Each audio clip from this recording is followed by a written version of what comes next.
भगवान ने जानवरों को बनाया। परमेश्वर ने सभी जानवरों की रचना की, जिनमें मछलियां, पक्षी और जमीन के जानवर भी शामिल हैं। जानवरों को मानव जाति के आनंद और देखभाल के लिए यहाँ रखा गया था। भगवान ने जानवरों को हमारे लाभ के लिए बनाया है। जानवरों का साम्राज्य दिखाता है कि ईश्वर कितना कल्पनाशील और रचनात्मक है और कितना अद्भुत है।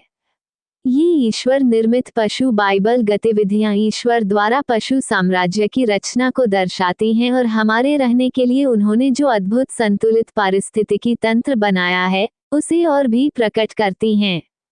वो वास्तव में एक शक्तिशाली, दयालु और अद्भुत ईश्वर हैं। भगवान ने जानवरों को बनाया। पहेली। तथ्य यह है कि भगवान ने जानवरों सहित सब कुछ बनाया, उनकी शक्ति और रचनात्मकता का गवाह है। ईश्वर विविधता और सुंदरता का ईश्वर है।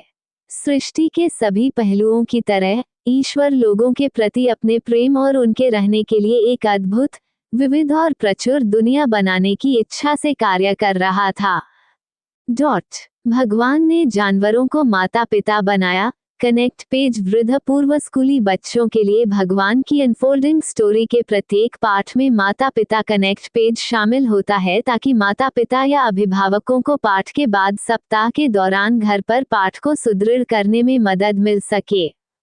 ये ईश्वर निर्मित पशु माता पिता कनेक्ट पेज है। पाठ पीडीएफ देखने और या डाउनलोड करने के लिए नीचे गतिविधि प्राप्त करें बटन पर क्लिक करें। भगवान ने जानवरों को शिक्षा देने वाली तस्वीर बनाई। पुराने प्रीस्कूलरों के लिए भगवान की प्रकट कहानी के प्रत्येक पाठ में पाठ पढ़ाने में उपयोग के लिए एक पूर्ण रंगीन शिक्षण चित्र शामिल है।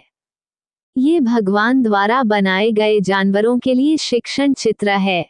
शिक्षण चित्र पीडीएफ देखने और या डाउनलोड करने के लिए नीचे गतिविधि प्राप्त करें बटन पर क्लिक करें। भगवान ने जानवरों के लिए घंटा बी पाठ योजना बनाई। पुराने प्रीस्कूलरों के लिए भगवान की प्रकट कहानी के प्रत्येक पाठ में 2 पाठ योजनाएं, घंटा ए और घंटा बी शामिल हैं। ये ईश्वर निर्मित जानवरों के लिए घंटा बी पाठ योजना है।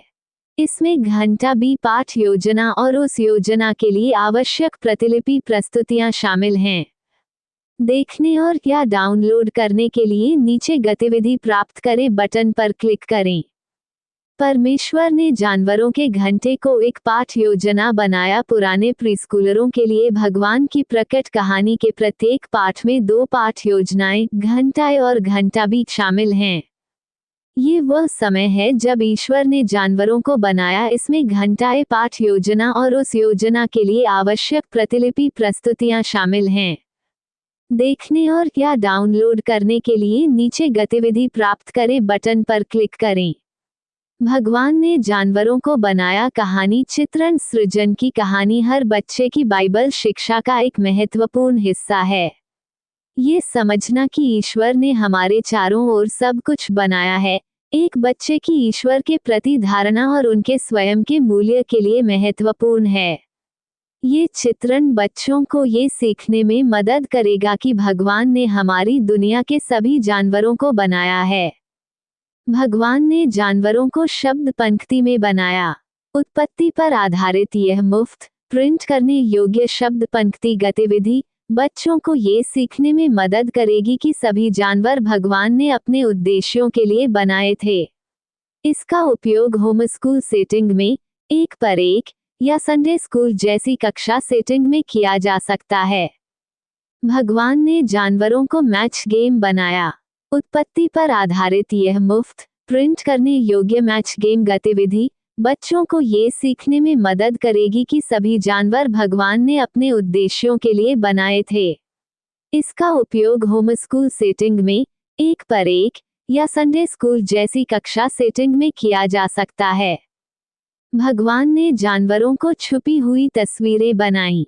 उत्पत्ति पर आधारित यह मुफ्त, प्रिंट करने योग्य छिपी हुई चित्र गतिविधि बच्चों को ये सीखने में मदद करेगी कि सभी जानवर भगवान ने अपने उद्देश्यों के लिए बनाए थे। इसका उपयोग होम स्कूल सेटिंग में, 1 पर 1 या संडे स्कूल जैसी कक्षा सेटिंग में किया जा सकता है। एडम और ईव के पालतू जानवरों की कहानी। आदम और हव्वा ने कहा, हे प्रभु, जब हम बगीचे में थे तो आप हर दिन हमारे साथ चलते थे। अब हम तुम्हें कभी नहीं देख पाते। हम यहाँ अकेले हैं और हमारे लिए ये याद रखना मुश्किल है कि आप हमसे कितना प्यार करते हैं।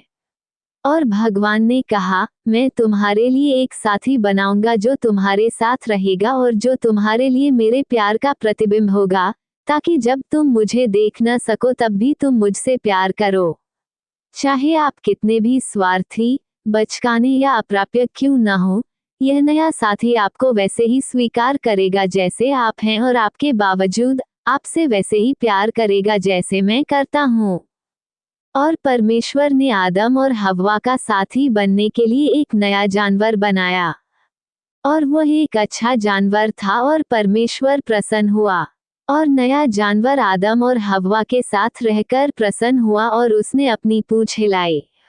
और एडम ने कहा, भगवान, मैंने पहले ही राज्य के सभी जानवरों के नाम रख दिए हैं और मैं इस नए जानवर के लिए कोई नाम नहीं सोच सकता।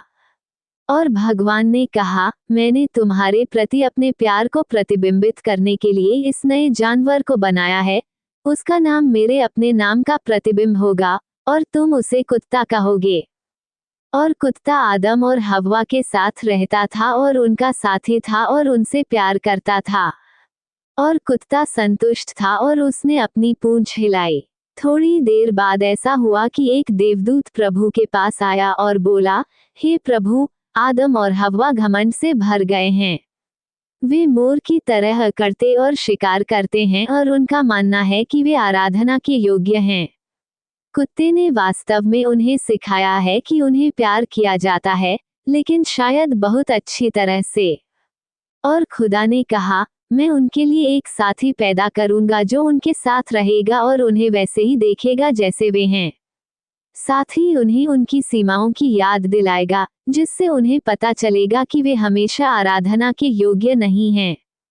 और भगवान ने आदम और हव्वा का साथी बनने के लिए कैट बनाया। और कैट उनकी बात नहीं मानेगी। और जब आदम और हव्वा ने कैट की आंखों में देखा तो उन्हें याद आया कि वे सर्वोच्च प्राणी नहीं थे। दोस्तों, आज का वीडियो यहीं तक है। आशा करता हूँ कि हमारा वीडियो आपको अच्छा लगा होगा। अगर वीडियो अच्छा लगा तो लाइक कीजिए, शेयर कीजिए, सब्सक्राइब कीजिए और अगले वीडियो का मौका दीजिए।